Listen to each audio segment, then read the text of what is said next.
Hello, everybody. Welcome back to Raven for Truth.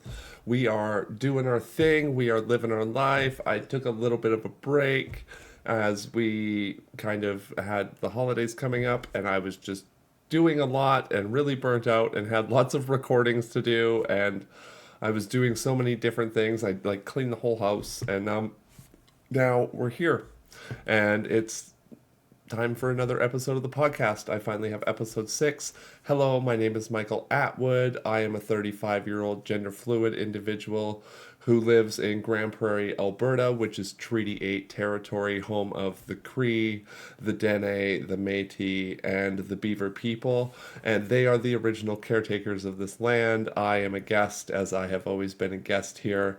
I was born on Vancouver Island, and I have been traveling around Western Canada for most of my life. And I just want to gather people's stories and be able to share them, and that's what this is, and that's what Raven for Truth is. And I have a Raise the Vibe Oracle card for you. So I'm going to draw that and shuffle that. I did want to let people know that Sydney's story is really heavy, and there is trigger warning. The trigger warning for this is it's a trigger warning. If like the gambit of things that have happened in Cindy's life runs honestly from this story. I don't want to put specific trigger warnings on it because I feel like I would miss something and that would take away from it. And this story is really important to share and really important to just put out in the world. And Sydney is working so hard at just being a light and finding that joy and healing. And we all need to remember that, and we all need to do that in our lives, right? It's really important. It's a really important part of things. And I am grateful for the earth because that's all we got, right? We were just dumped here. We just have our lives and we just have to live it. And I think Sydney's story is a really good example of that and how we will just keep living it and just keep going on no matter what happens to us. And she's really amazing, and I really appreciated talking to her, and I really enjoyed the story, and I can't wait to share the part 2 of it with you as well.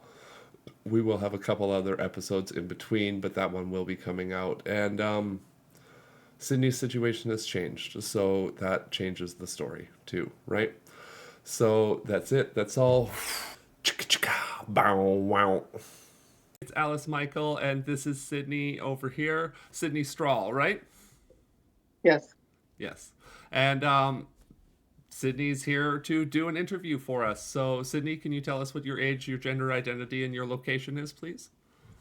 Yes, I'm 57 years young. My gender is she, her. Trans female is how I identify. And I'm just outside of London, Ontario, in the sprawling metropolis of Ingersoll. A fellow Canadian. That's great. Are you from Absolutely. London? No, I'm not. I was born in Kingston, Ontario in 67. And then we moved around bases and stuff because my father was in the military. Oh, okay. So you're just Then kind of like a military brat kid.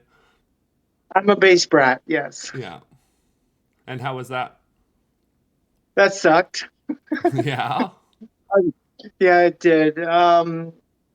I being born gender conflicted or gender misidentified was a problem right from the get-go. By the time I was 5 years old, my mother definitely knew, and my dad, he wasn't really in alignment with that at all.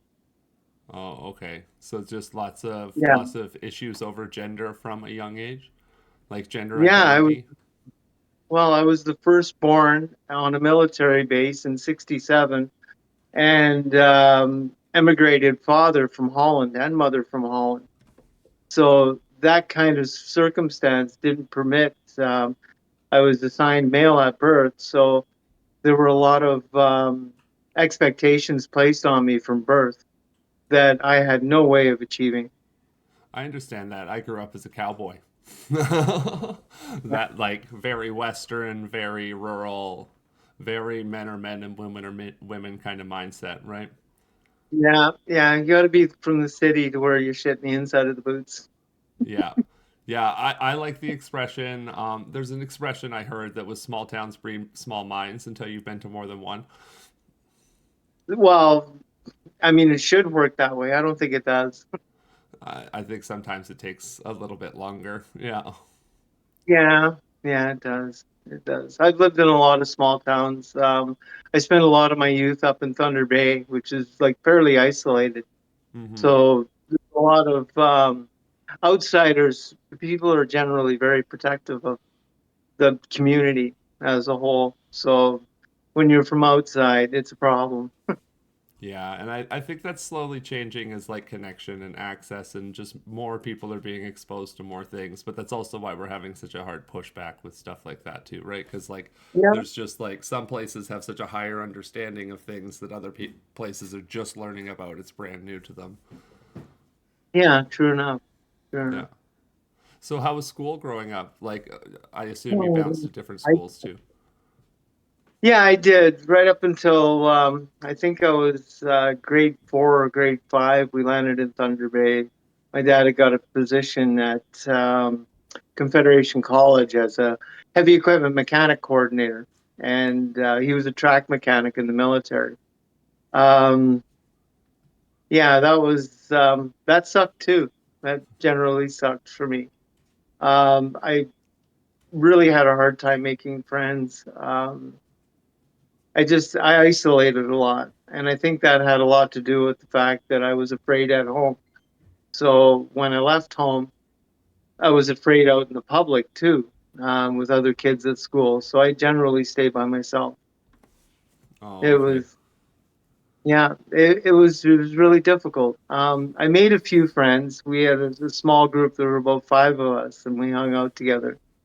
And they were good friends, really good friends. My friend Larry, he lives in Prince George, BC now, Oh and wow. with his wife Kelly. Yeah, they're amazing people. Didn't talk to Larry for, oh God, it must be close to 10 years. And then I reached out to him, and he was like, "Oh my God, you're alive!" Yeah.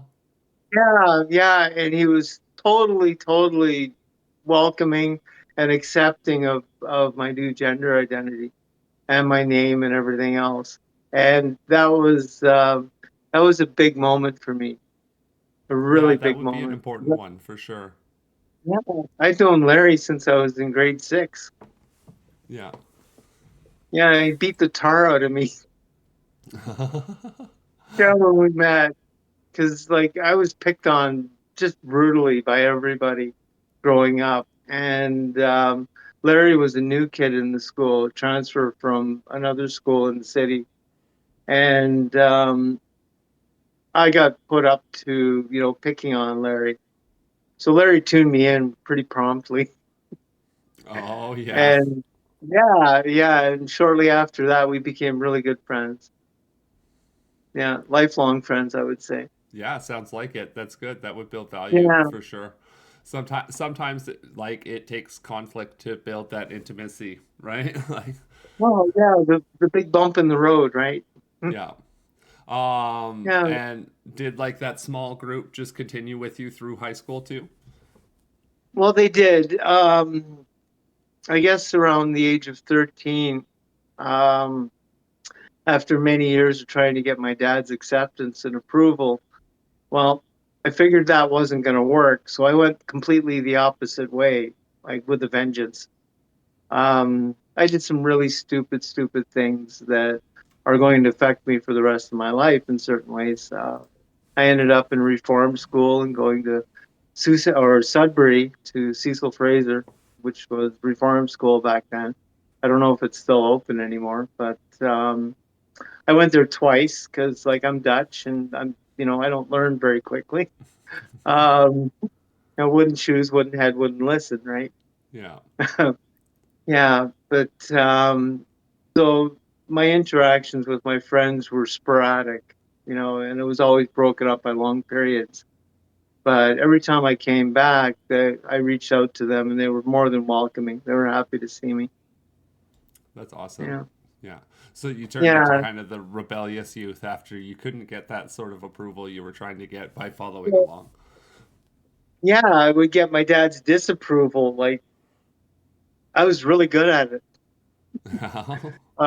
exceptionally good at it. Um, Unfortunately, Yeah, but well, and when you lean into it, it's become something you can be really good at for sure. Yeah. yeah, but I was lousy at getting away with anything because I got caught for everything. Oh, yeah.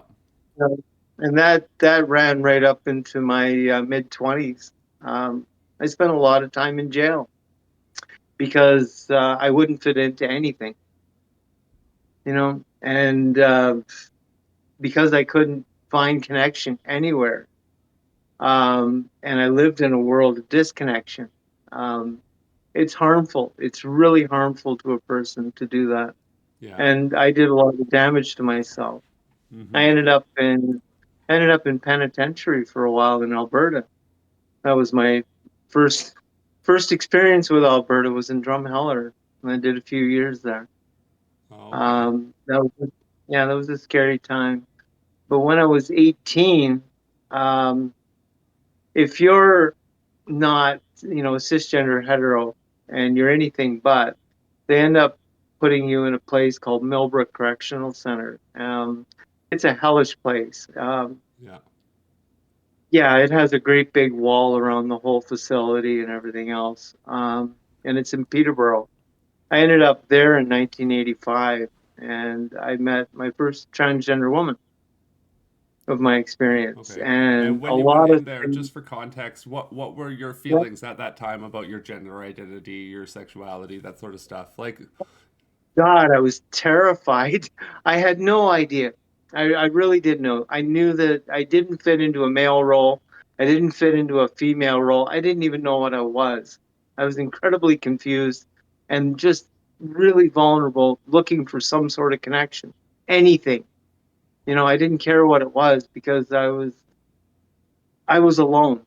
Very, very alone in the world. yeah. And at And you didn't 18 have years like old, any inkling that you were trans or anything at that point. It was just no, so it was no, just I kind of didn't know. happenstance that you ended up in that facility. Well, I mean, there was a time it wasn't happenstance. They just didn't know where to put me. Oh, okay. I was very young, somewhat effeminate, not super masculine. Like I wasn't identified. You could say I was non-binary in a lot of ways, but 1985, nobody had any idea There what that wasn't really a was. term for that. Yeah. But No, were you no. like, I'm not really masculine? Like you were saying this stuff. Well, I was trying to be masculine. I wasn't saying it at all. I wasn't saying Okay. anything. Okay. Yeah, I was for all intents purposes when it came to my emotions and my identity, I was a mute. I Okay. wouldn't say Like, were anything. you getting a lot of external people telling you you weren't masculine, you're too feminine, stuff like that? Sounds like it. Um, I did possibly. But I mean, we didn't think of things back then as feminine and masculine. If you were male and you didn't come off as male, you were weird, and Yeah. that was it. Yeah. Yeah, I've yeah, been in that role many times in my life. Yeah. yeah. Yeah, it was really terrible. Not knowing who you are or even the direction to go in. I'd When I was much younger, I had had some women's clothes and stuff like that because I was experimenting with what that would look like, how it would feel, and everything else. And I knew I liked it, but I was terribly ashamed of it. Like brutally ashamed of it. That was a dark secret I never told anybody. Um, there were some things that happened to me in my youth that I know I'm jumping around a little bit. But I'm That's a little okay. shy about sharing this, but I think I need to. Something happened when I was 7 years old that really like shattered a lot of parts of my reality. I was molested by a man who was 26 years old, and he was my mother's friend's son. He was 26 when I was 7, That's and crazy. yeah, it was 7 years old. I had no way to cope with that whatsoever. I understand And that. because Yeah. I was trying to get my father's acceptance, the last thing in the world I would ever tell him is that I got raped, Yeah. right?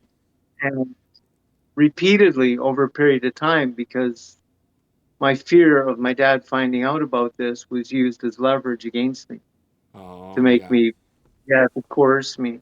That's so terrible. And I'm so that sorry. it happened. Yeah. And it's just another experience in my life, you know, but we'll get to Yeah, that. it would definitely add to that deck of cards like that we're talking about. It's a pretty fundamental piece. It's pretty formative at 7 years Yeah, old. Yeah. yeah. So a year later, after the abuse had stopped, he tried it with my brother Ron, who was 11 months younger than me. And Ron told my dad.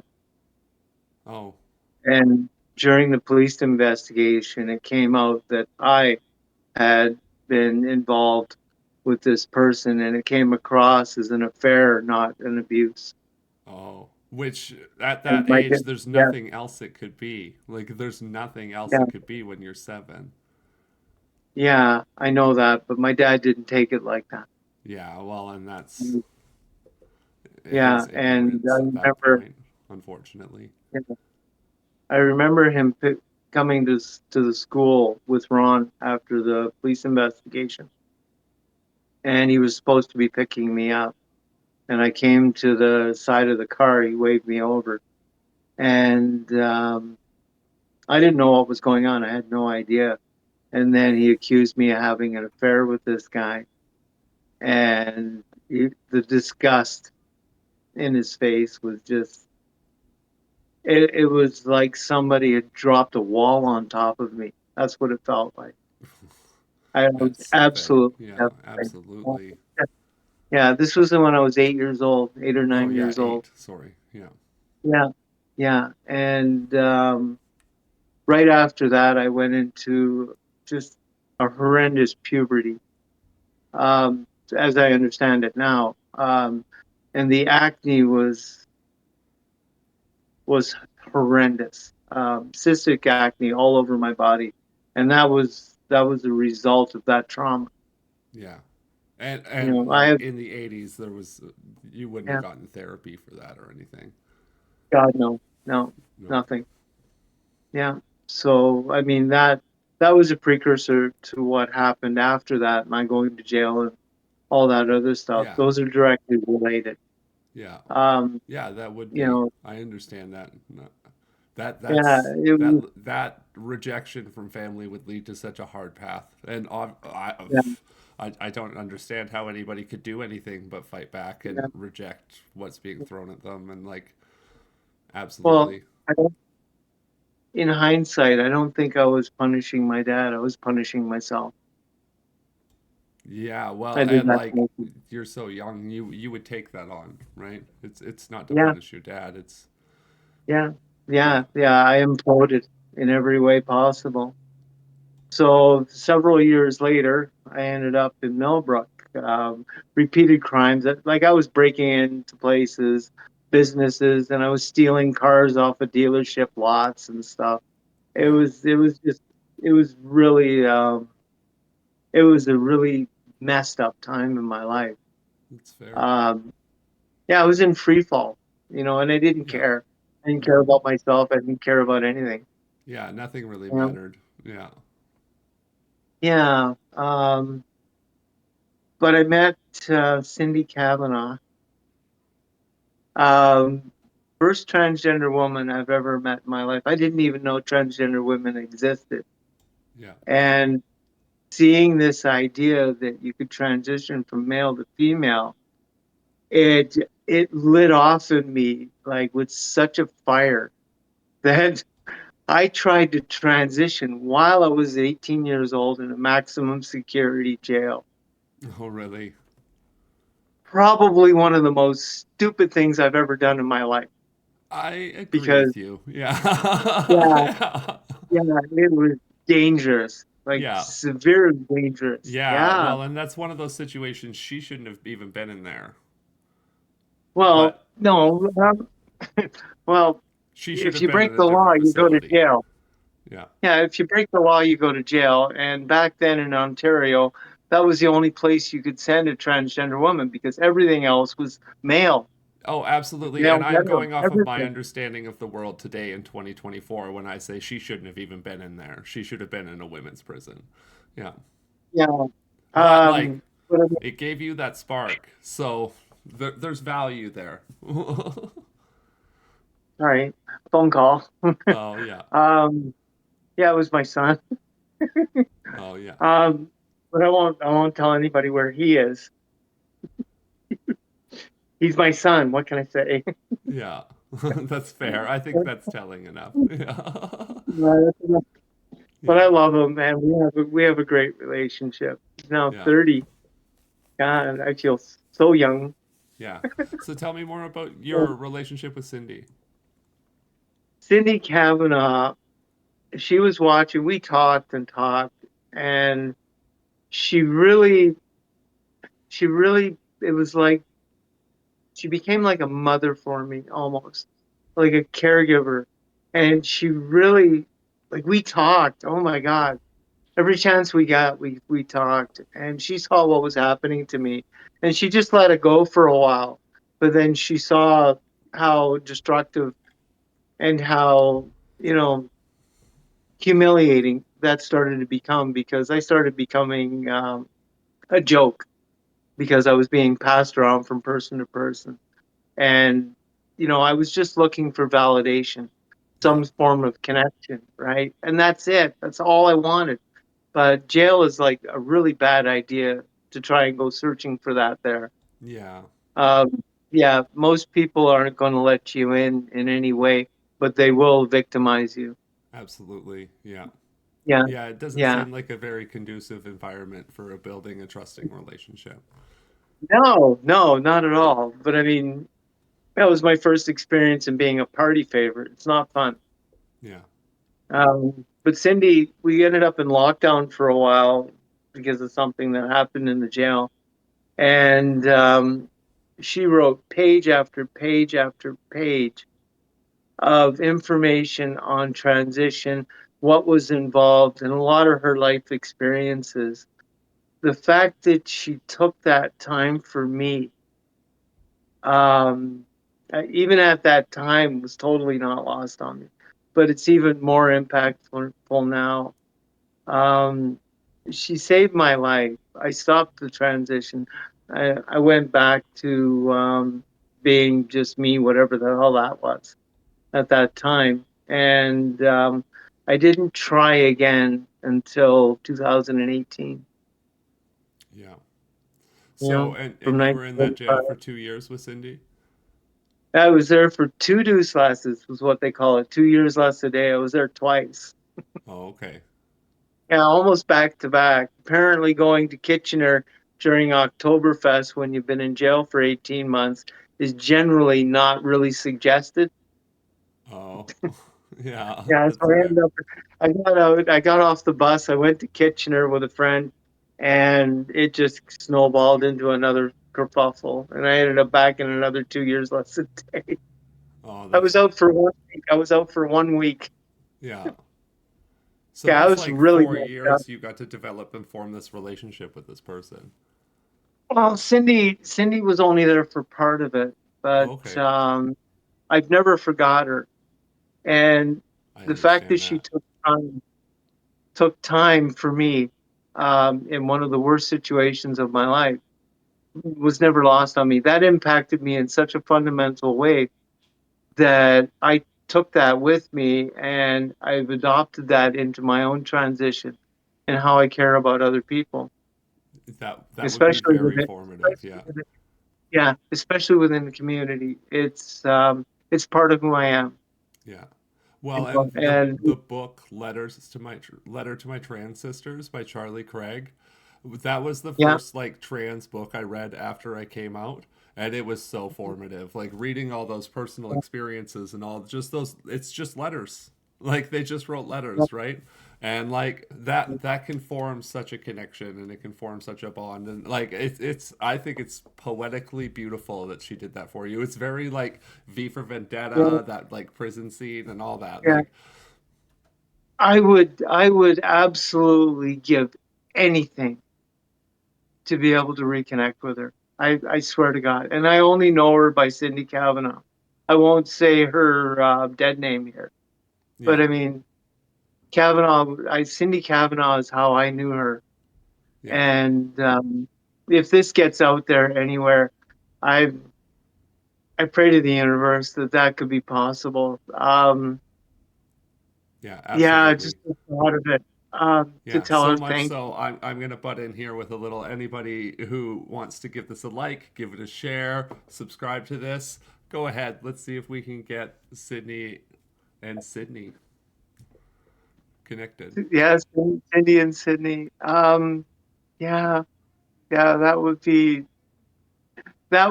epic. Yeah, absolutely. That would be absolutely epic. And Yeah. I would bawl my eyes out. It would be just it would make my life. Yeah. It Yeah. Well, absolutely and we'll would. have to have you both on here if that does happen. Oh Absolutely. God, I yeah, want to have that yeah, conversation. Yeah. yeah. I would love to I meet don't a even mama want from prison in the 80s for sure. to get goosebumps. Yeah. Yeah, that's Yeah, we're manifesting it now. Let's make it happen. Yeah. yeah. Oh God, now I'm gonna start crying in a minute. Yeah. So what happened Yeah. after your second stint in prison? There. Well, I went back home for a while, and I was on parole.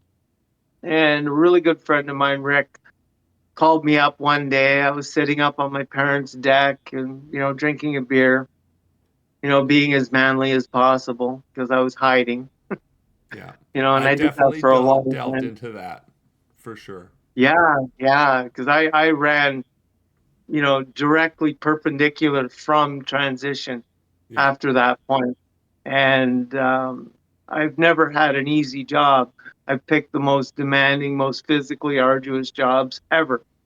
You know, iron work, working in a lumber mill on a green chain, running heavy equipment, working in Fort McMurray in mines. Yeah, I've done all the hard jobs. Yeah. I don't do easy, but I mean, I'm me, so I can't do easy, Yeah. Well, the right? It doesn't easy work. things in life are for comfort. The hard things are where we grow.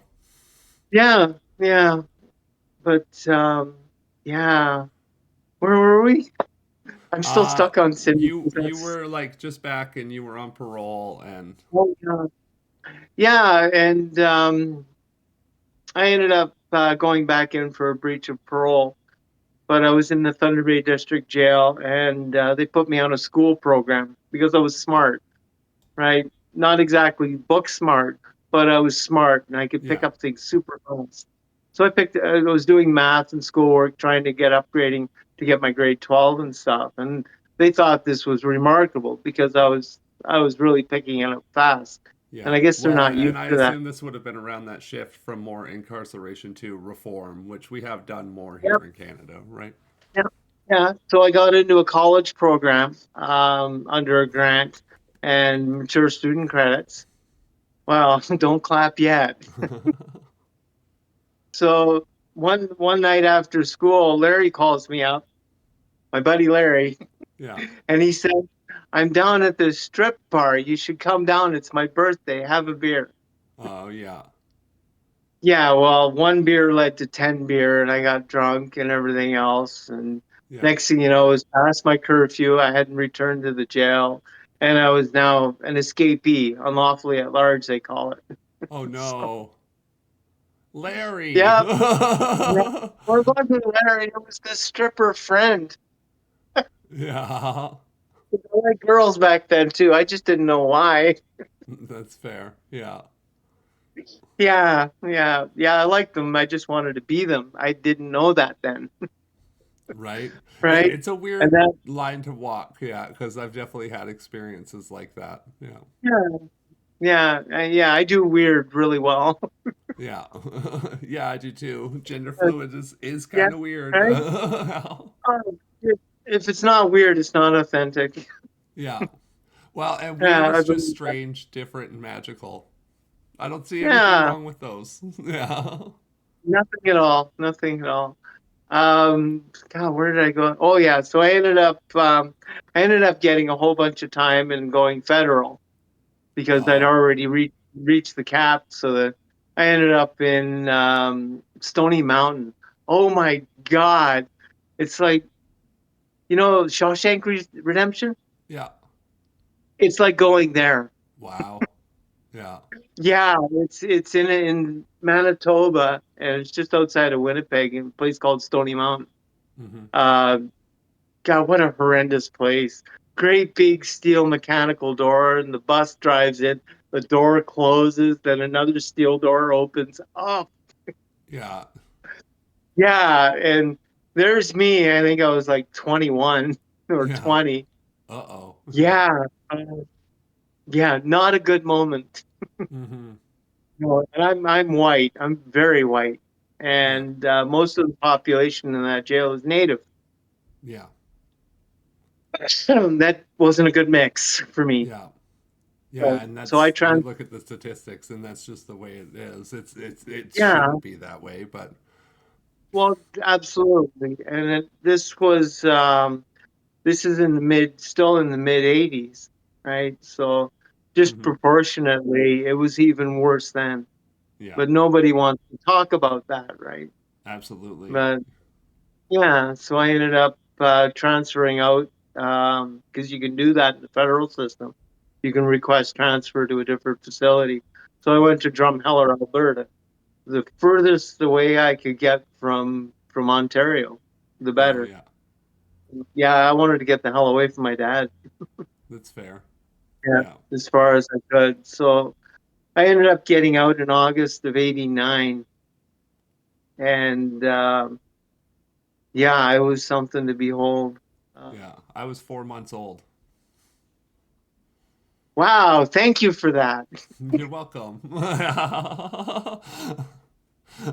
Yeah, yeah, that's a slapper reality. I love it. It wasn't meant to be a slap. I just think it's important context, right? Like Yeah, now is the point where yeah, my life's even starting, my story's yeah, even starting, and yeah. you've already been Oh, through no. so much.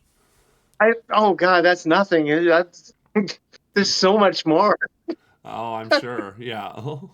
Yeah. So I'd never been to when I got out in '89, fall of it or summer, late summer '89. It was August 28th. I remember that date very Yeah, clearly. that's literally 4 months to the Yeah, day after my birthday. Yeah. yeah, lovely. Yeah. Hits me again. Perfect. Oh, kidding. Yeah. Don't take me seriously. No one else does. Oh, it's all good. Yeah. But yeah, in '89, and I was culture shock going to a brand new city, Calgary. I'd never been there before, and God, I had so much trouble, but I really worked hard at it. And another thing happened during that time in '91. Um, I got a phone call from home, hmm and my brother had committed suicide. My brother Ron. Oh. Yeah, he'd hung himself. That was a mess. That was a real mess. I was living in uh, like a rooming house uh, with a couple of other people, and working at Conforce Structures, doing placing rebar in precast. And big, it was a union job. I didn't last long there. Oh, yeah. Yeah, I'm an overachiever. Oh, yeah. Yeah, so yeah, but going back to Thunder Bay was tough. Um, I got back there and my dad just started throwing money at me because he didn't want to deal with me. He was too busy with the funeral and stuff like that. And somehow, oh no, that was the other time. But seeing Ron in the casket, you could still see the rope burns. That was difficult, and I didn't know how to respond to that. I really hmm didn't. Um, and I ended up drinking a lot um, during that time. And I think it was 5 years later that I quit drinking. I just woke up one day and said, I don't want to drink anymore. Yeah. You know, and I guess that's how I recovered from Ron's death. And I've never drank like that again. not the rest of my life. I have a drink here and there, and that's about it. Yeah. How But we grieve is how we grieve. It's it's yeah, it's really good that you were able to pull out of that. Like five yeah, years of I'm drinking lucky. is very short in terms of Well, when I people think, dip into alcoholism. I mean, by the time I hit Vancouver, because I was still going west, I was still running from my dad, Yeah. like literally. Yeah, it didn't matter where I went, he would get a hold of me. Um, he got my mom was really missing me after Ron's death. My mom had she had cancer at that time. She was in her early 40s, Oh, okay. and yeah, she was really missing me. Earlier in life, my mom and I think, I think because she couldn't help me. My dad was a very strong personality, and he ran that household like an iron fist. I, I remember when I was really young, we used to line up. He'd be lying on the couch in the living room, and we would line up and we'd shake his hand before going to bed, one by one by one. We Interesting. never got any. There was never any. He wouldn't get up. He'd just lie on the couch, right? And we would shake his hand, go to bed. My Oh, good yeah. little soul. Yeah, there was no connection whatsoever with my dad ever. Oh, I yeah. had never experienced that.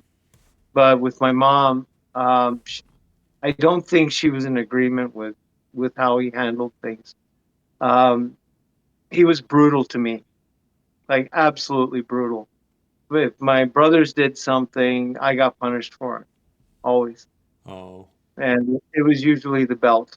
And he would make me go upstairs into my room and sit there with my pants down and wait for him to come up there. oh, I mean the tension yeah, between that time and then the brutal pain, not understanding fully why I was being punished this way. yeah. You know, that those Well, are turns out there is no full understanding of why you're being punished that way because you shouldn't be. yeah, no, but I mean, I didn't get it because I didn't have a connection with him. Why did he hate me so much? Yeah, That didn't play. But I mean, that's all hindsight. That's for me healing and then being able to look back with a much clearer perception. yeah. Like the way I see those events is much different than when I was going through them or even the years after that. Oh, yeah, You for know, sure. Yeah, it takes I time. don't, While you're in yeah, it, it's you're just trying to get through it. Yeah, yeah, I don't hate him. I did for a long, long time. yeah. I don't hate him now. I don't like him. That's fair. Uh, there's no, there's no reason, and I don't love him Yeah. because Well, and the they've opposite never of love is experienced. indifference. It's not hate, right? Yeah, Yeah, yeah. Well, the lack of connection, right? yeah, So he's just this person that was a figure in my youth that added to the strain of growing up in that household. My other two brothers, they're both gone now, and it's just me and him left in the family. And hmm my mom's been gone for a very long time. She yeah, passed away not long after Ron died. She just quit fighting cancer, yeah. but her she had a lot of emotional issues, and I think that stemmed part because she couldn't protect us from Oh, him. yeah. Yeah, yeah, I think that played a really, really big part. That's You unfortunate, and I understand what you're saying in that, like, totally. yeah, but I mean that those are hard experiences, but they've given me insights that aren't very common for a lot of people. Those are hard places to reach in healing, really hmm difficult. It's true. And my transition in itself has been healing. It's Yeah, incredibly healing. Yeah, yeah. and I I'll never relate to stop that for working. sure. Yeah, yeah, I'll never stop working Yeah, at that because I love my life. I love who I am now, yeah, and I get to share that every day. yeah. I mean Totally. that's a beautiful thing. It really is. Yeah. You know? So, like, tell me about your experience in Vancouver. Vancouver. Oh God. Well, I was there for a little while, and one of the first people I met was my son's mother. Um, That's an important and highlight, I think. Yeah. yes and no. Yeah. Um, but yeah, I met my son's mother, and we fooled around a little bit, and then I ended up going briefly to jail for a really stupid thing.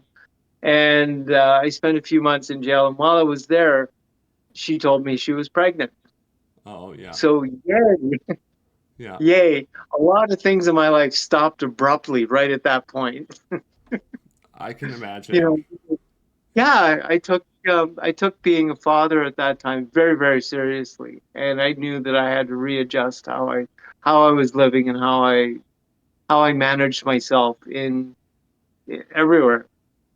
So I quit a lot of things, but one thing I picked up in that time was I started doing cocaine. I Oh, started using drugs, which was very, very popular in the early 90s in Vancouver. It was everywhere. everywhere. Yeah. Yeah, it really was. It really was. I mean, Yeah. people looked at you weird if you were smoking pot. Yeah. Yeah, Is that all absolutely. you Even do? when I was growing up, yeah. I'd Yeah. go to like house Yeah. parties and people would look at me weird because I had a doobie, but they would be like Oh, spending most yeah. of the party in the laundry room doing lines off of the washing machine, and I'm like, Yeah. Yeah. But I I mean, it never was got even the appeal, hard. and I actually feel very grateful that I never tried it, especially after learning that I'm ADHD and all that stuff. Like, I think I would have loved it. Yeah. Yeah. Yeah. I'm a lot, and that's part of it. But I don't use anything anymore. But it took a long, long time. I'm sure. Um, Around that time, because being a father and not knowing who I was at all, I became a caregiver, and I hid behind other people's lives in Yeah. support of that, so I didn't have to deal with mine. And I did that for a god awful long time at great cost to me. Um, I met Colin Warnock right around the time that I split up with Sandy, my son's mother. She was just uh, she was she had no concept of me as a person. But she had no concept of hers as a person either. She couldn't she couldn't emote. There was no love there. It was Yeah. just codependency. That's Oh, it. okay. Yeah. Survival. Nah, yeah, which I couldn't handle at that time. That's But fair. I met. I'm sure you were in a I state where you felt like you could barely even handle yourself, and then you have a Oh kid God, and a I couldn't partner, handle and myself at all. I yeah, couldn't handle myself at all. Just, but I loved my son, and I was very committed to my son. So I had to find some way, and I was experimenting, sexually at that time in all the bad ways. Cocaine has a habit of doing that. It yeah, takes away all the inhibitions, right? yeah. So, and I think I'd smoked one joint in my life and thrown up brutally, but which I was later to find out I have vertigo when I ingest THC, which Oh, really sucked, by the that's way. fair. Yeah, Yeah, I, yeah, like it's common too. yeah, yeah. So I met Colin in a bathroom stall hookup in Guilford Town Center. Yeah, And we became best of friends and who I consider my life partner now. We lived together for over 20 years. wow. And yeah, I worked with him. He gave me a safe space. I helped him. He had health conditions and stuff. And we did have a beautiful friendship and a good life. I mean, we didn't sleep together shortly after that. I had to put boundaries up.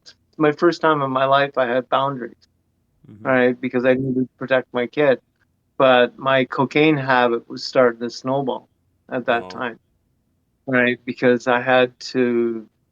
I was imploding. I was slowly dying inside.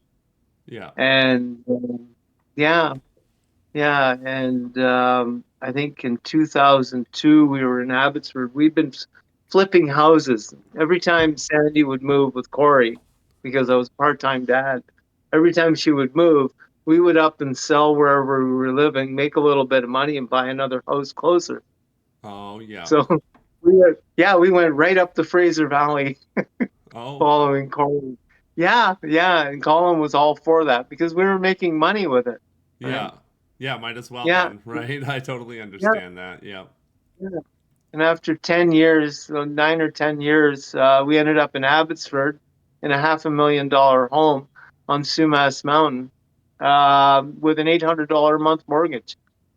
Oh, wow. Yeah, yeah, yeah. We were doing really well. I was working as a process operator at Pacific Coast Fruit Products, and I was really good at that job, like really good. I had all kinds of experience from working in fish plants and working maintenance, every maintenance cycle. Oh, okay. Yeah. And yeah, I was a good hand in that plant, and they were going to send me to college at that time to get my power engineers, fourth class power engineers ticket, and they were Hmm. paying for it. And then I could do all my firing time to get my TQ at Yeah. work, That's you know, awesome. you know, and they were going to make me supervisor. That was after 5 years. Yeah, so I really impressed a lot of people, and I loved my job. I was really good at it. And then Colin called me up one day, and he says, "When you come home, we have to have a big talk." And we were in the house 10 months, and Colin said, "I need to go to Ontario." He had atrial fibrillation, cardiomyopathy through his whole heart, Oh, okay. and he was 100% pace dependent and diabetic. Right, the clock was ticking on him, and he knew it. And he Yeah. was 43 at that time. I was 5 years younger. Yeah. Yeah, and he asked me to go to Ontario with him because he'd never been there, and he he relied on me so much, and I also relied on him, Yeah. for an identity. I was Colin's friend. I looked after Colin, Yeah.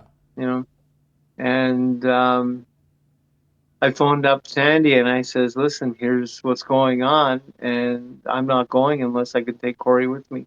And she said, "Okay, take him." That's after 9 years of fighting over everything. Oh, It was wow. crazy. Yeah. Yeah, yeah. So yeah, we I bought an RV for $2,000, 22-foot motorhome, and did like a three-quarter rebuild on the engine. It was an old Dodge engine, and we drove that bus all the way across the country to London. Wow. White knuckle the whole way. That was in November. We were taking possession of the new place in Byron in London, just after the first, and we had to leave 8 days before. Crazy. That's a So, lot. That's yeah, a lot in a short end amount of of time. November. Yeah. Oh, yeah, but I did it. We Yeah, it was a neat trip. My son played Game Boy the whole way through the Rockies. When we get to Calgary, he says, "Well, when are we going through the Rockies?" You missed him, bud. I'm like, You wow. missed him. Yeah. So that happened. Yeah. But yeah, yeah, I got a chance to visit a couple of friends when I was in Calgary that I hadn't seen in a while when we were driving through. And Colin, being from Winnipeg originally, he stopped and we saw some friends there. And Yeah. I stopped in. Of course, I saw my dad in Thunder Bay because I couldn't drive through Thunder Bay without seeing dad. Yeah. So, yeah, yeah, that was quite the trip. Yeah, I bet. And then all of a sudden, here you are back in London, Ontario.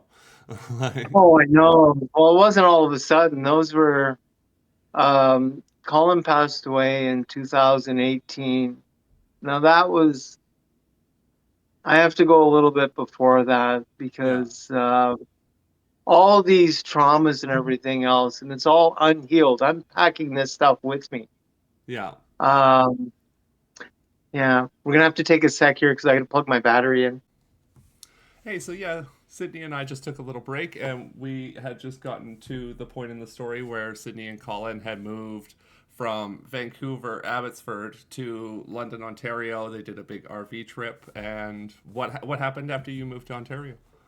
Oh God. Well, we bought a house sight unseen in the most poshest place in London, which is Byron, in a nice little rancher, a raised ranch. It had terraced lawns. It's on top of a hill called Bowler Road Okay. in a really exclusive neighborhood. I ended up getting a job selling cars. I got my OnVic license and everything else. And I was selling cars in a dealership. Wayne Noble, who owned the dealership at that time, it was called Auto Trade Center on South Wonderland here in London. And he hired me simply because I was his neighbor. Right on. Like, uh, privilege. Yeah. It's absolute privilege, right? And it's disgusting. Yeah. Absolutely disgusting. He turned out to be quite the character, and I did really good selling cars. I became the truck monster. If they had a truck that needed to be sold, I was the one that sold it. Of course, I had, lots of experience with trucks. I had my own truck Yeah. at that time. Yeah. Um, so we were living in a bougie neighborhood with bougie boss, and I was doing pretty good. I was still doing coke, but I mean, I had found a way that I could be functional, sort of, but that had its own problems because I wasn't dealing with anything. And Yeah. Colin was getting sicker progressively every year. And I would deny, any idea that, okay, this was going to end all of a sudden, but I kept working. I ended up quitting that job and working temps. All my experience in BC, like I had some really good experience and I had a lot of skills. I could not find a job no matter what that would be in my field, in food processing or anything, because I was from BC. Um, it was just disregarded. Nobody would even listen to it, wouldn't Wow. even read it and accept it. Yeah. Yeah, so I ended up working for temp agencies for a bunch of years, which, Hmm. paid the bills and stuff like that and kept me Well, and what afloat. happened But with the car dealership job? oh God, the dealership job. Um, a long time before then, I had overclaimed on my EI by about $1,000. And part of the OMVIC licensing is that you have to be fiscally responsible. So as soon as RevCam found out where I was, because I was there for a couple of years, they found out where I was. They sent a letter and they were going to garnish my wages, and they sent it to my employer. So Oh. he had no choice but to get rid of me. Yeah, Oh, that's yeah, unfortunate. yeah. That sucked, but I mean that's called being responsible. RevCam will find you. Doesn't matter where you are. It's true. Yeah. You know, yeah, you can hide from the courts. You just can't hide from RevCam.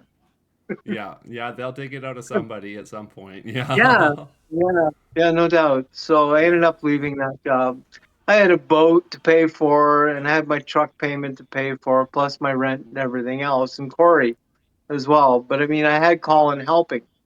Yeah. So Colin was working for Vancouver Airport.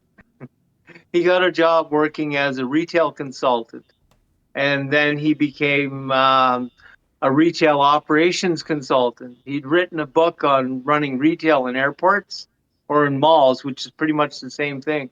Wow. And it took off. He had two contracts to improve their work. So he went to Wellington, New Zealand, and he improved their airport operations in the retail sector.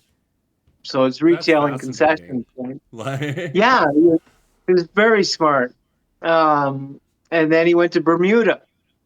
He had a thing in Bermuda, and he was doing improved their airport too, which was a hell of an experience for him. I'm sure. You know, Yeah. yeah, yeah, and I got to share in that somewhat. Yeah. Even And though I didn't obviously, he go. got to do a lot of his work remotely if he was working for Vancouver Airport and living in Yeah, he Ontario. was. yeah, but and then we developed. Then he got this position. He had to take. Oh no, this is in Vancouver. This wasn't in Ontario. That's a whole other story, and that's more Colin than it is me. That's fair. But I helped out with a lot of that stuff, including building a warehouse from scratch Wow. and managing inside sales. While I was in BC, I had a side job, and I was part of the CGTA show circuit going across Canada, Canadian Gift and Tableware Association. It's just all kinds of things that go under my hat and the abilities that I have. I can sell. If I can hide myself and mask, I can sell like you have no idea, right? Because they're part and parcel. Yeah. Right. Yeah. Yeah. Yeah. Those are good experiences. But again, when you have a lot of money coming in all the time, as a rep and whatnot, um, being in BC, I had access to that. But coming to Ontario, that got cut off completely. Yeah. So there was, you know, I became more dependent on Colin, actually. Yeah, and you're trying to find jobs Yeah. and doing all these temp agency things and Yeah, well, Colin had a really good disability pension through Vancouver Airport Services. It was really good. It afforded us a lot of things that we wouldn't have otherwise had. And Colin was always trying to help me in every way he could because he was becoming more reliant on me. mm-hmm. The codependency. It was difficult um, because the more codependent we got, the less of an identity I maintained. Yeah. Yeah, yeah. And that came to a head a few years later. Um, I ended up meeting a woman online, actually, when I lived in Elmer, just outside of London. When Colin and I had bought a house in Elmer, big house with a big yard. Okay. I had six back lawn, six beer to cut a lawn. Yeah. I always cut the front grass first because the lines matched, but the back didn't matter when I was drunk. That's fair. Yeah. I've heard Right, that the from a long lot of tractor. people. Yeah. Yeah, the long tractor. But it was a good time. We had a great big swimming pool, and we always had company over, entertaining. But as Colin got sicker and sicker, the bulk of responsibilities landed on my shoulders, and I'd begun between doing cocaine, trying to maintain a relationship with Colin, and trying to maintain a household and look after my son as well as work. Yeah. It became too much for me. Um, and in hindsight, I mean, a lot of women face all these things and they're able to cope, but I couldn't. I couldn't at all because being a male, I had no place to reach out to. Yeah. Right? Yeah. And this Yeah, history of trauma and all these things and yeah, like, you know, yeah, yeah. So they began to isolate even more, yeah. and cocaine became more. And I met a woman during that time, and I remember we talked for about 6 months online using MSN Messenger back then. And she lived like not even 10 kilometers away. We hadn't met in person yet. Yeah, for six Yeah. months. And finally, I went over for a cup of coffee one night and I met her daughter, Brianna. Brianna hated me, but she hated anybody that came into the house. That's fair. Yeah. But yeah, and I remember sitting. This is a weird moment because I remember sitting on the end of the couch, and we were drinking coffee and we were talking. And I remember thinking to myself, looking into her eyes, into Heather's eyes, saying, "I could fall in love with this woman." And I made the decision, conscious decision, that that was exactly what I was going to do. And then everything opened up from there. But that's a distinctly female way to go about things. Men don't do that.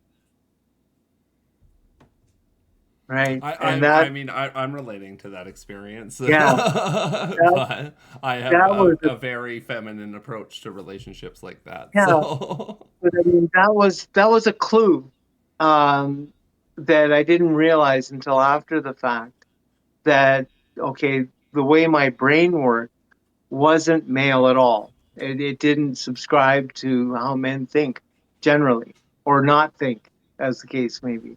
yeah, So, I I mean, that, I'm having this recollection moment of like there's that- many experiences over my life where yeah, what I would like develop a sort of friendship with a girl, and I would like that to stay a friendship, and what I would yeah, end up doing in those experiences is I would just sort of dump on them like, hey, I've got a crush on you or whatever, so that they would yeah, friend zone me so that I never yeah, had to worry about it again. And like hmm, now looking back at that in retrospect, I see how that's kind of a messed up way to go around things, and it's not fair to put that on your female friends and all this stuff. But like at the same time, it yeah, afforded me having those feminine relationships in my life where it became all yeah, of a sudden like it was understood between the both of us that it was a non-sexual relationship, right? yeah, yeah. That was I've never, up until post transition, I wasn't capable of having that because I was still trailing a lot of the male ideology, right? That Yeah. comes inherent with living a male life, and a masculine life.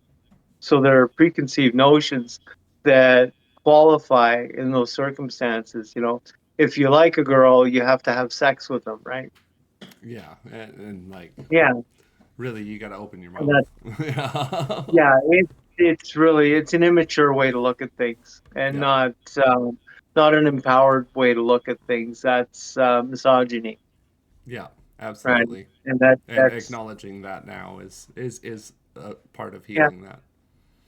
it is, and that lends a lot to why I'm a feminist, because I need to be, Hmm. and I need to answer for that part of my life that I live that way. Right? I Nobody escapes recognize and accountability. acknowledge that within myself Yeah. too. Yeah. Yeah, yeah, it's a difficult path because I'm always questioning myself, um, and that can tag into a lot of dysphoric content and stuff like that I still carry in my life. You I know, understand that. internalized homophobia, internalized transphobia, internalized I don't know, masculinity. Yeah. And I struggle with that every day, but I mean I accept it because I'm struggling with it. And that gives me room to deal with it. So Yeah. Yeah. yeah, it's just a Absolutely. healthier way to look at things. I don't deny parts of my personality that I am. I don't deny those anymore like I used to. Right. Yeah. Because that I that, understand that. that, did, that did me harm. I'm not Yeah. about to do It me turns harm out. It anymore. turns out it's harmful to do that. It's. I I actually like myself, so I want to be good to myself. And Yeah. that's part of it. Yeah. Yeah. Accept all So parts of you. yeah, but being a cocaine addict and having a girlfriend, Heather, who it turned out, and we ended up moving in together. Oh, I went from one codependent relationship to another codependent relationship. Yeah. And the two codependent relationships battled each other for my favor. Yeah. Yeah, that was rough, really rough. Um, because I still had my relationship with Colin, and that friendship built over years. And I'm with a girlfriend that I love, and Yeah. she's trying to dismantle it. Yeah. And Colin has this like need in his life Yeah, to have someone like you there. absolutely. Absolutely. And there was a period of time that I abandoned Colin. And that's, yeah, I mean, I was just trying to do the right thing, both for myself and for my girlfriend. And there was no way I could please everybody. And I tried for 7 years to do that. I tried desperately to manage that. And because of that, and Heather was a terrible drug addict. Um, During those years, I went to Fort McMurray. I went there with the sole reason of making enough money so that I could help her with her debt, her mounting debt. Mm-hmm. Right. And I didn't go for me. I went for her, you know. And yeah, that lasted 3 years, and every penny I sent home, every penny, Yeah. until the end. And then I just, because I found out that she was partying on my money, Oh yeah. having these big wild parties. And And the debts probably weren't getting paid down, and all these other things. Yeah. yeah, she didn't even pay my truck payments or my Oh boat payments. She didn't pay anything. yeah. Yeah, she just took the money and blew it. That Um, sucks. but I mean, she'd been dealing with a lot of stuff over the years, and drugs was only part of that. Abandonment. She was also adopted. She was dealing with that. I think Her drug use kids like were that is pretty. always a symptom. Yeah, I'm not making excuses for her, Yeah. but I think she made choices based on what she knew and what she had available at that point. Yeah. How she knew to live And her life. Yeah. yeah, and taking advantage of me was part of that. You know, I don't think she intentionally set out to do that. I think that just became one of the few options that she had. Yeah. And through that, I was able to forgive her, and that came from empathy and understanding. That's You really know, good. I Yeah. I wasn't a great partner either. I had my own issues, and I did what I could with what I had, and it just wasn't enough. And she ended up passing away July 18th, 2013.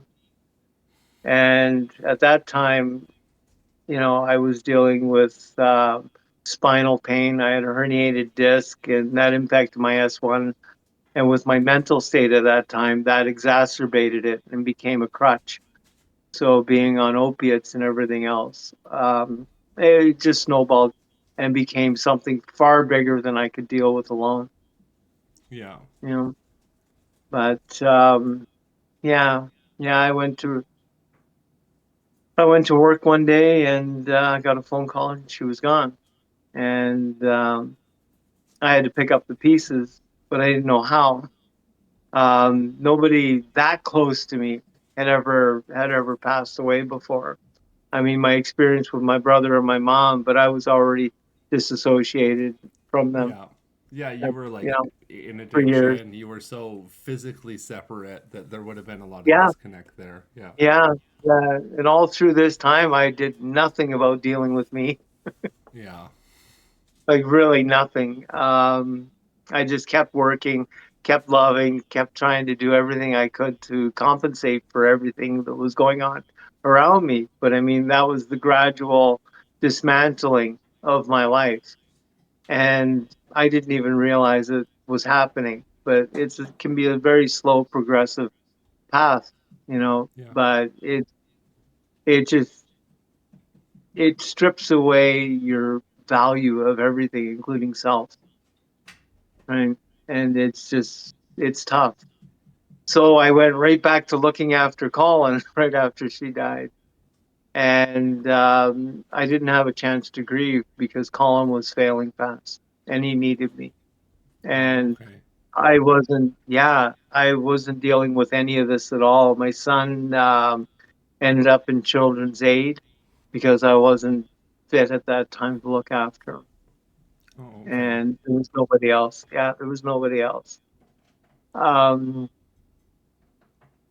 I think that's the first time I've ever actually said that. You know, That must have been really uh, hard to experience. I it's hard understand right the now. thought process. It's hard right now. Um, but I mean, this is like 18 years after the fact, and I'm Mm. feeling that pain 100% right now.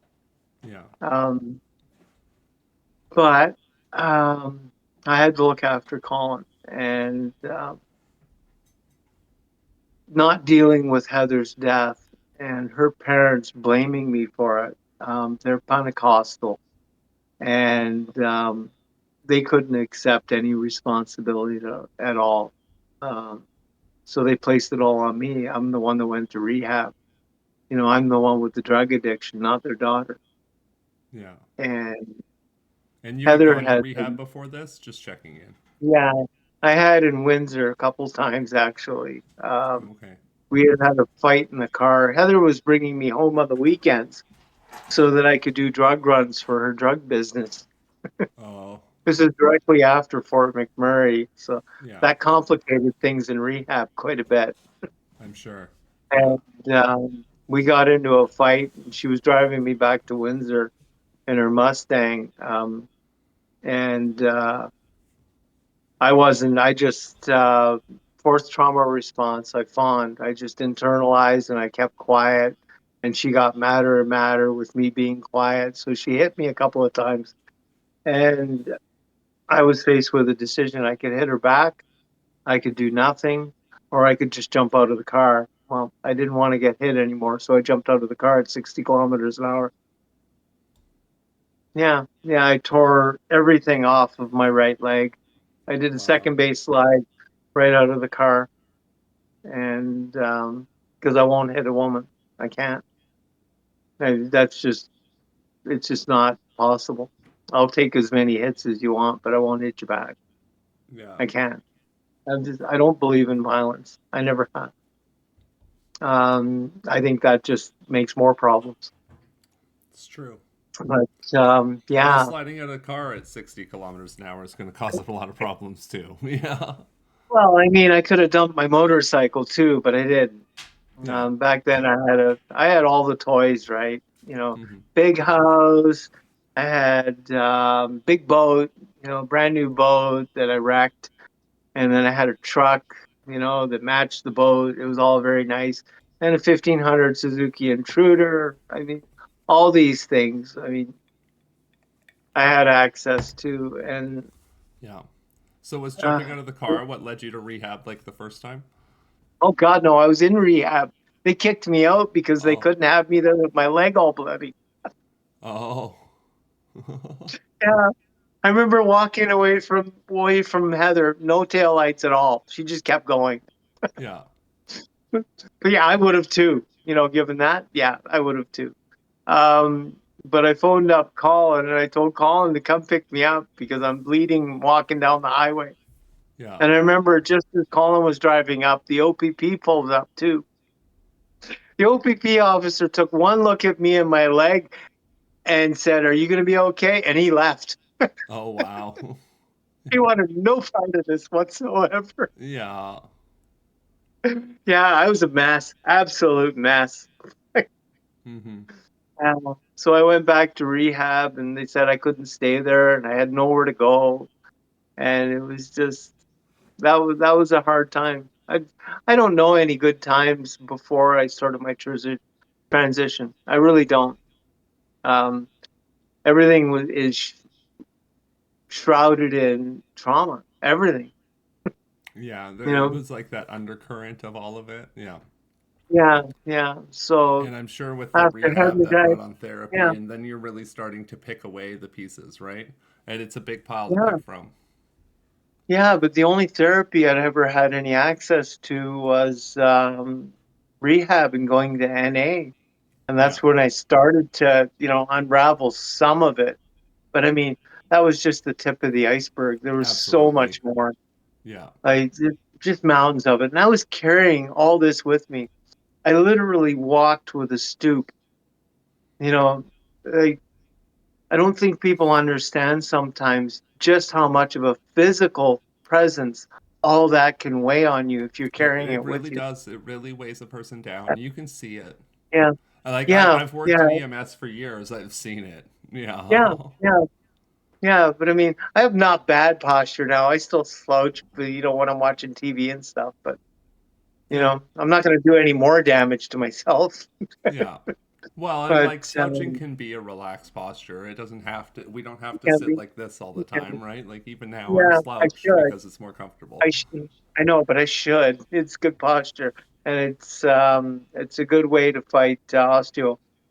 Hmm. Good posture. Sorry, not sorry. Yeah. But uh, managing the burden of feeling responsible, and not because I felt responsible. I knew that I tried to get help while I was looking after Heather, and I knew she was falling apart like rapidly. It was just, when you get into fentanyl, it's a pretty sharp, dramatic decline from any other substance when you get to that point. And I've seen it time and time again. Um, but I was imploding. Like it started to pick up speed at this point, and I was trying to look after Colin, and I couldn't, because I couldn't even look after myself. And from 2013 to 2016, I attempted my life 3 times in London. Wow. And over those 3 times, University Hospital has me recorded as 43 minutes, no vital signs. Wow. Total. Total. Yeah. Yeah. Yeah. That's a long Um, time.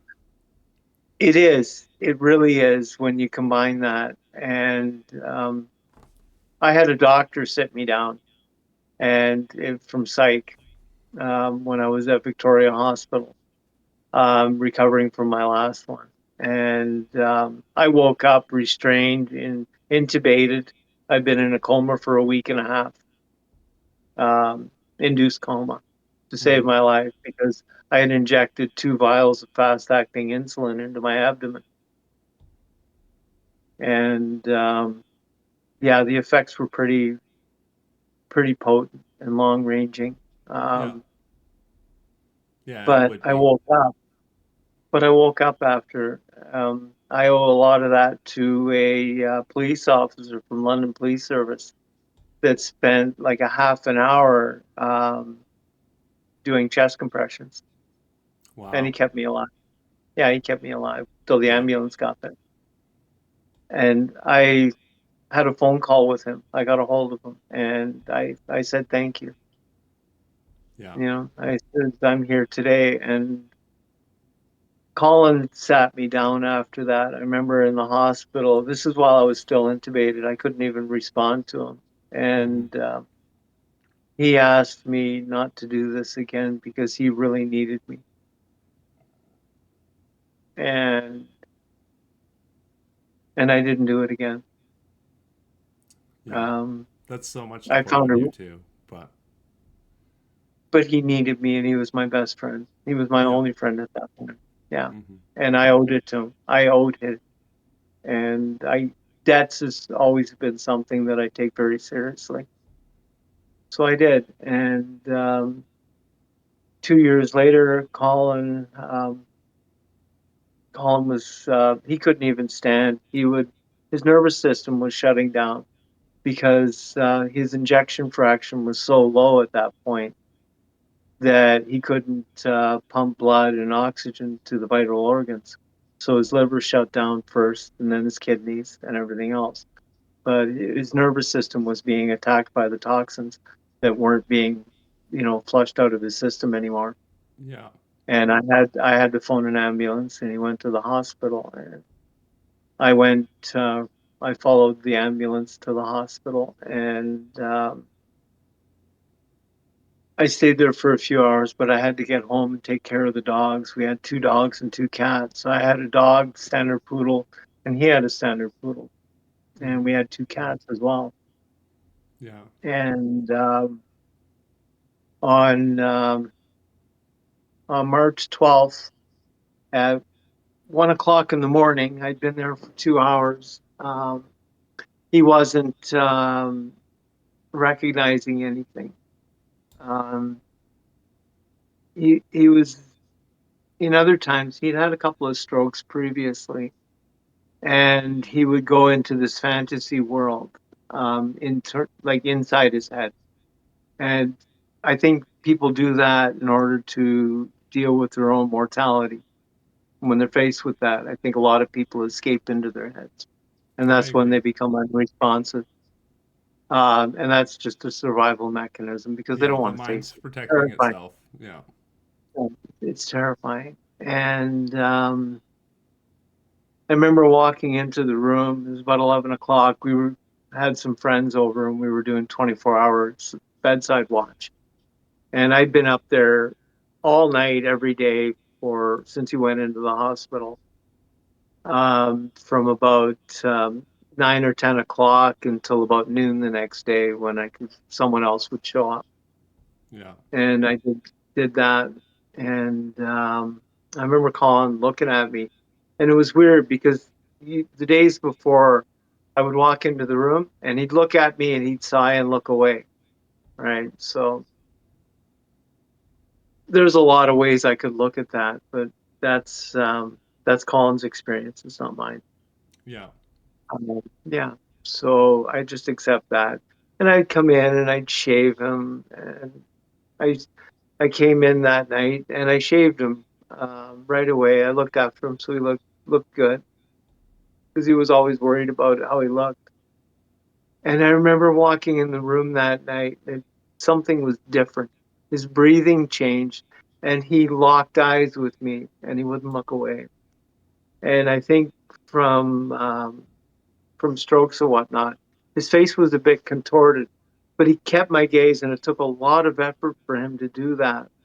And from my understanding, he'd been doing that all day. He's looking for me, because he wouldn't look at anybody else. But he locked eyes with me, and after shaving him, I remember looking at him, and his eyes locked at me, and it was like he was trying so hard to say something, or even through that gaze convey something. Yeah. But he couldn't, and he was getting frustrated. So I got up and I knelt beside the bed. And I remember looking at him and feeling his pulse quicken. And I grabbed his hand and put a hand on his chest. And I said, Colin, we've known each other for a long time. And everything that needed to be said has already been said. And I said to him, I says, you can rest. I'm going to be fine. The dogs are going to be fine. You know, you can rest now. And he took one big breath, then he was gone.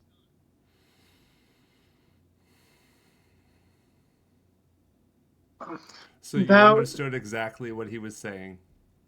yeah, I did. I did. And to be there for him was the first time in my life that I felt 100% right. That is exactly where I needed to be and where I should have been. And I never felt Yeah. that before in my life. Everything. And, and Everything led you to that moment. Yeah. I'm so grateful that I could be there for him. I really am. And for his friendship. After So is I he. call him my life partner when I refer to him now because he deserves that That's beautiful. 100%. Yeah, You know, he would appreciate that. I think he would accept that. I hope so. You know, but he was a good human being, but he didn't see that. He didn't see himself worthy enough, and he lived his entire life as a closeted gay man. You know, and it's his choice. That wasn't my choice. Hmm. But from that, um, and this is a hard one for me.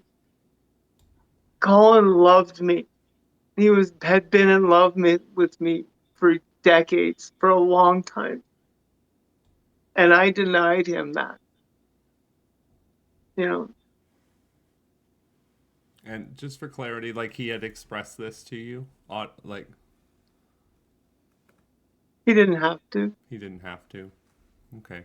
He didn't have to. Um,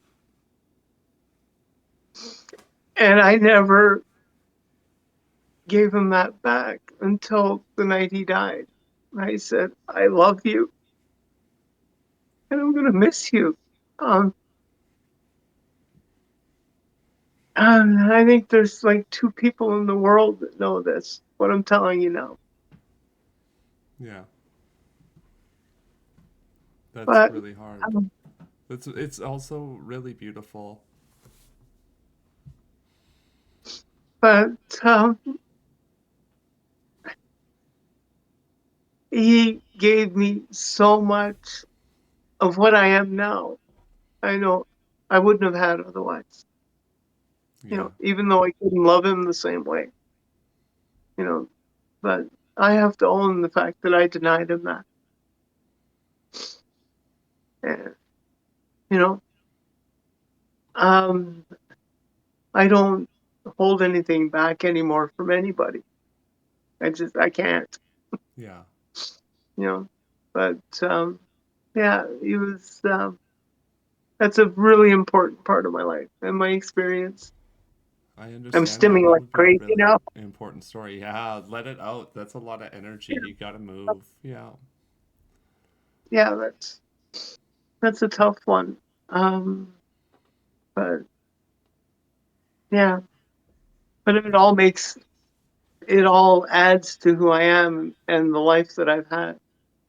And it's something that identifies me to be able to keep a promise that I made to his mother like 20 something years before, that I would be there for Colin when it was his time to go. And I was. Yeah. Yeah, I Yeah. was. Y'all were life partners. You don't have to, Yeah. didn't have to be more than that. Yeah, but it could have been more. But It will be one life. yeah, yeah, yeah, we'll see. And I need to take a break.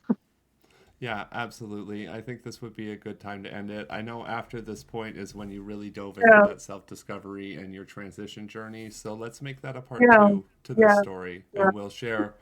We'll split it. It's the life yeah, before and the life after coming out.